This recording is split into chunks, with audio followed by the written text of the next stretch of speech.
Good morning, everyone. My name is Regan Thompson. I'm a PhD student working with Dr. Erica Bennett. We're from UBC.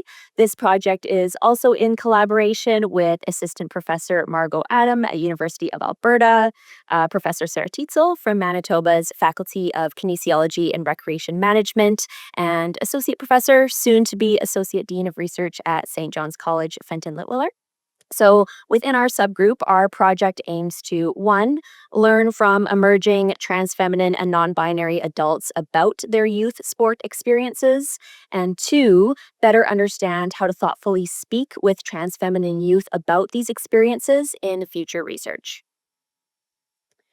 So, the three learnings I'm highlighting today pertain to the why of our project. Why is it important to learn more about the sport experiences of transfeminine and non binary youth specifically?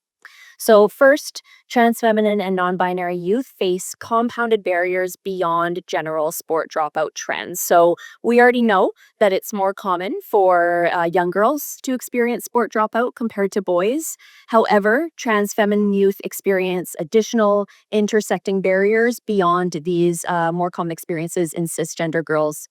And these barriers include things like exclusionary policies, excluding them from sport altogether, unsafe facilities, experiences of transphobia, and exposure to harmful media narratives about gender diverse folks in sport.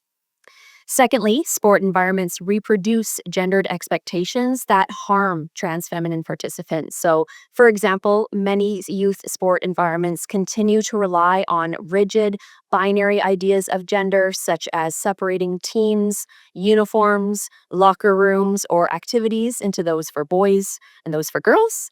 And so, young folks with trans experience may feel pressure to hide aspects of themselves and or constantly monitor how they look and move throughout the sport space to avoid scrutiny. And lastly, how we ask questions about these sport experiences matters. So rather than only focusing on what went wrong in sport experiences of transfeminine and non binary youth, we also need to use trauma informed, affirming, and agency centered approaches. And this can emerge in many different ways, but things like giving participants greater choice and control throughout the research process and prioritizing things like emotional safety, trust, and ongoing consent. But it can also involve focusing not only on those experiences of harm, but also asking our participants about moments of joy, moments of resistance, and belonging within sport context too. So ultimately, our learnings center the fact that transfeminine and non binary youth have unique sport experiences that can't be assumed to mirror those of cisgender athletes.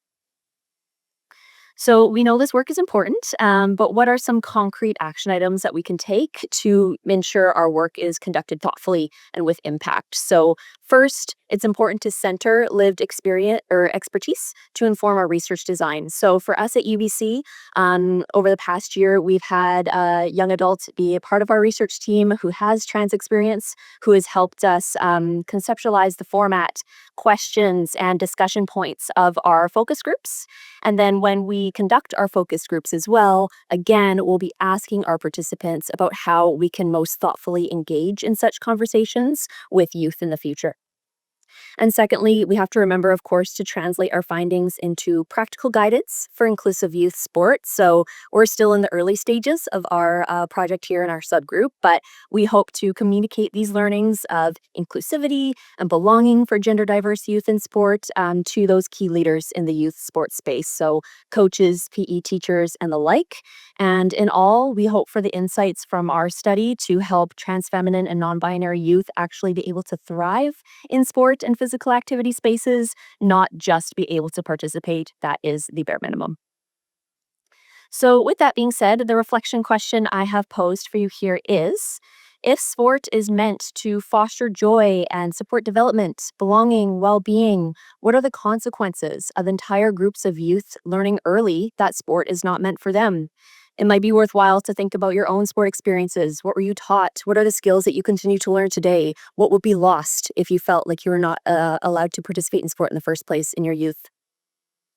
So the next steps for us is to conduct our focus groups. So we'll be talking with emerging adults who identify as trans feminine or non-binary who have sport experience in the coming months. For now, I have another point of reflection for you, as this is very likely to come up in our conversations soon. What assumptions are sport organizations continuing to hold about how trans feminine and non-binary youth experience sport today? Thank you.